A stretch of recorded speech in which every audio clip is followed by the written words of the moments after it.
सुमेरा दही इलाके के काश्तकार हरीश को अपनी बीवी कंचन से 3 फर्जंद हुए थे।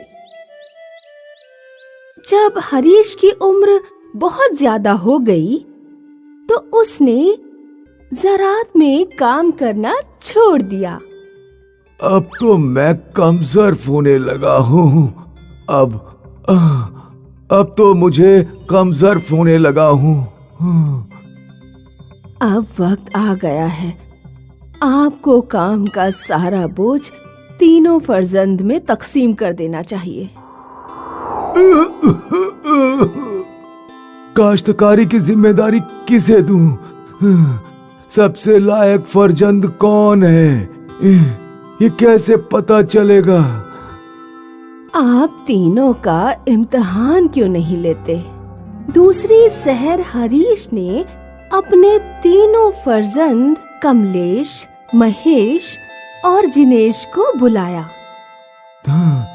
तुम तीनों में से जो सबसे ज्यादा जिम्मेदार होगा, मैं ज़रात उसी को दूंगा। बाबा जान, सबसे लायक मैं ही हूँ। तुम सबसे छोटे हो और कम अक्ल भी हो। सबसे लायक मैं हूँ। नहीं, मैं हूँ लायक। इस बात का फैसला मैं करूंगा। दूसरी शहर हरीश ने 3 फर्जंद को गाय के बाड़े के करीब बुलाया। अरे यार, बाबा जान ने इतनी शहर में यहाँ क्यों बुलाया है? इस बारे में 3 तिलिस्मी गाय हैं। तुम तीनों को एक एक गाय की परवरिश करनी होगी और साथ में काश्तकारी भी करनी होगी। तुम तीनों में से जो सबसे ज्यादा ईमानदार और मेहनतकश होगा, 10 दिन बाद उसकी गाय सोने की बन जाएगी और जरा उसी बेटे को दूंगा। ये जरा तो मुझे ही मिलेगा। नहीं, मुझे मिलेंगे।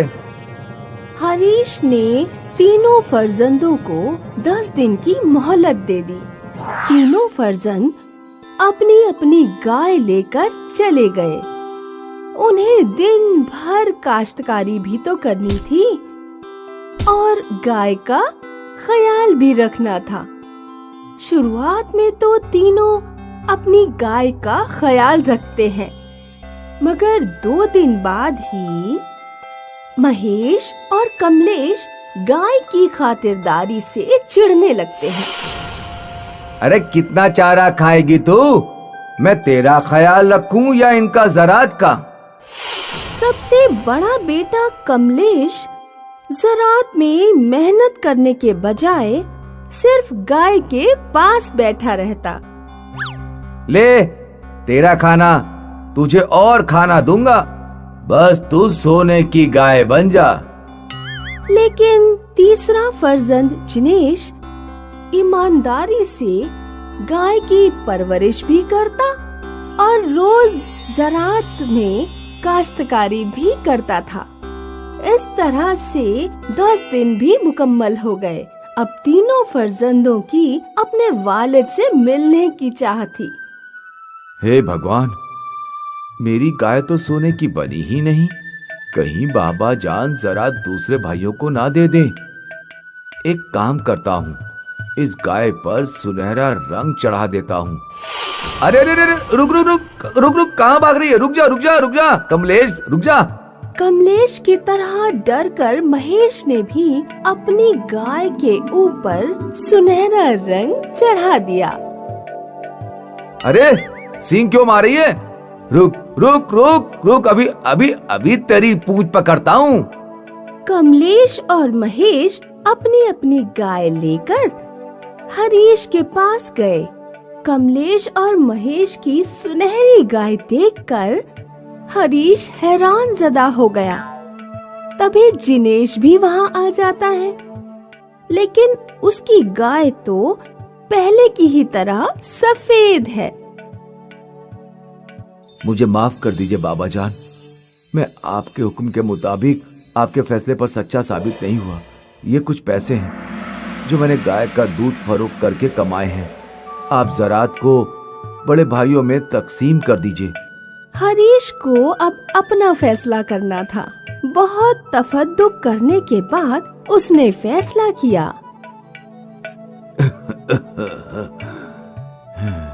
मेरे सारे ज़रात आज से जिनेश संभालेगा। ये सुनकर दोनों भाई हैरान ज़दा हो गए। लेकिन अब्बा जान, आपके हुक्म के मुताबिक सोने की गाय तो हमारे पास है।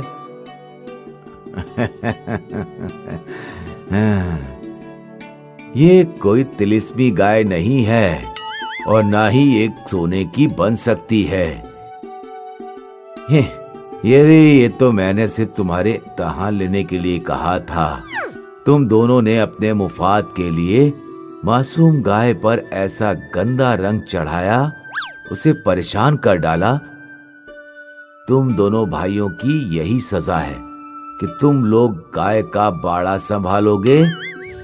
इस अफसाने से हमें ये इल्म हासिल होता है कि जो इंसान फल की चाह ना किए बगैर ईमानदारी से अपना काम करता है, कामयाबी उसी के कदम चूमती है। मेहंदीपुर देही इलाके में किशन नाम का धोबी रहता था। किशन के माशी जरिया भैंस थी जिसको लकब था काली। काली रोजाना 20 लीटर दूध देती। किशन दूध का जखीरा बर्तन में शराबोर कर लेता। शारदा, मैं दूध को फरोख्त करने जा रहा हूँ, काली की गिज़ा का इंतजाम कर देना।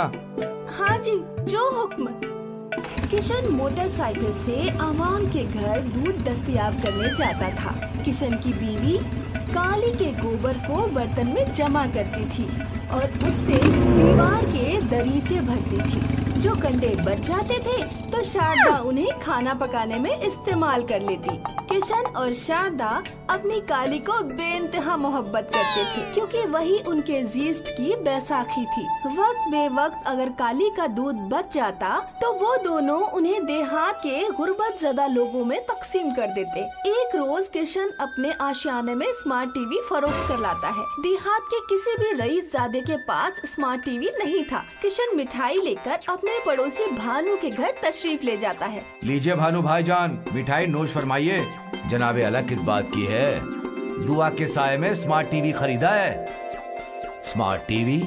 ये कैसी टीवी होती है? ये स्मार्टफोन की तरह जरखेज है। भानु किशन से बेइंतहा हसद रखता था। किशन जब चला जाता है तो भानु अपनी हमनवा से अर्ज करता है, इनकी काली तो कोहिनूर का हीरा बन गई है। उसके दूध और गोबर से ये दौलतमंद दस्तयाब हो रही है।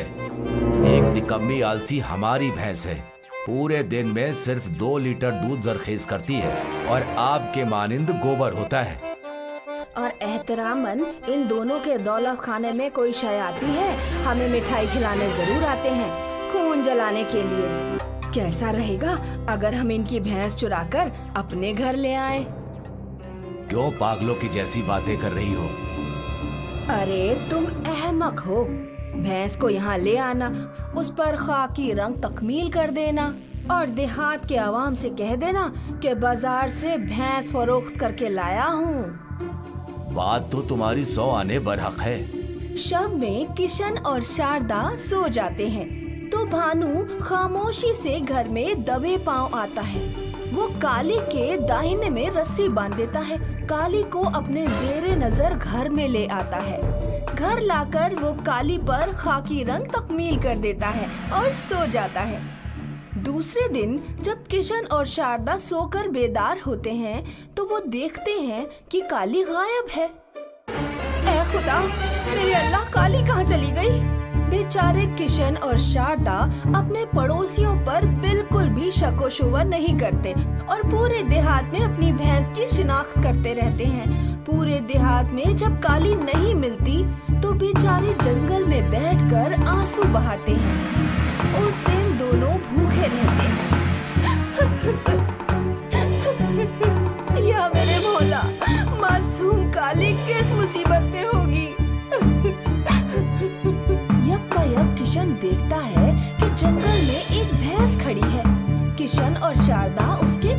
जाते हैं। ये तो हमारी काली नहीं है।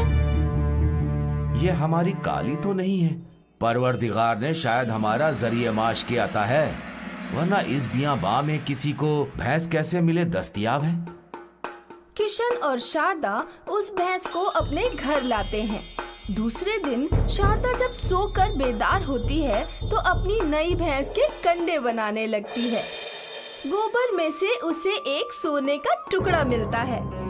अरे सुनिए सुनिए, देखिए गोबर में क्या मिला है। सोने का टुकड़ा? ये भैंस के पेट से दस्तयाब हुआ।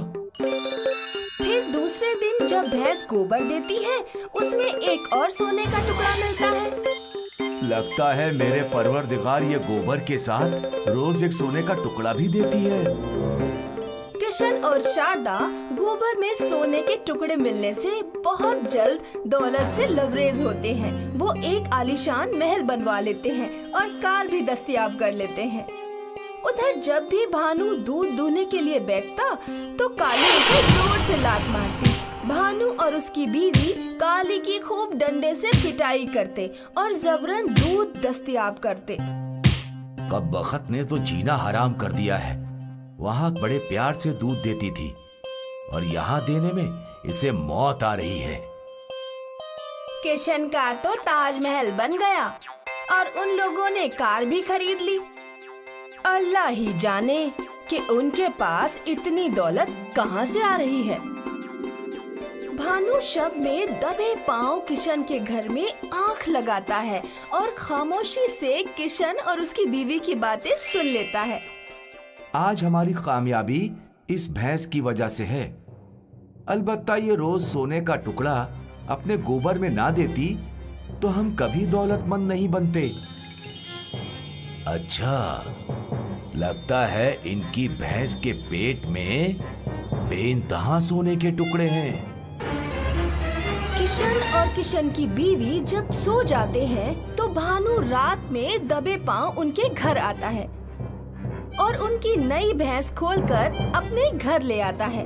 भानु सोने के टुकड़े पाने के फिराक में भैंस का शिकम चीर देता है। भैंस के शिकम में सोना नहीं मिलता और भैंस बेजा हो जाती है। जल्दी से इसका इंतजाम करिए वरना हमारा पर्दा फाश हो जाएगा। लेकिन देहात का खादिम उसे रोक लेता है। अरे ये तो किशन भैया की नई वाली भैंस है, तुमने उसे मार डाला। खादिम भानु को गिरफ्त में लेके किशन के जेरे नजर करता है। भानु, तुमसे तो ये तवक्को नहीं थी। हम तुम्हें बेइंतहा मोहब्बत करते थे। कहीं हमारी काली को भी तुम्ही ने तो नहीं चुराया है? जी मैं शर्मसार हूँ, आपकी काली को भी मैंने ही चुराया था। देहात में जेवरी बुलाई जाती है। जेवरी भानु और भानु की जोजा को देहात से दरबदर करने का फैसला सुना देती है।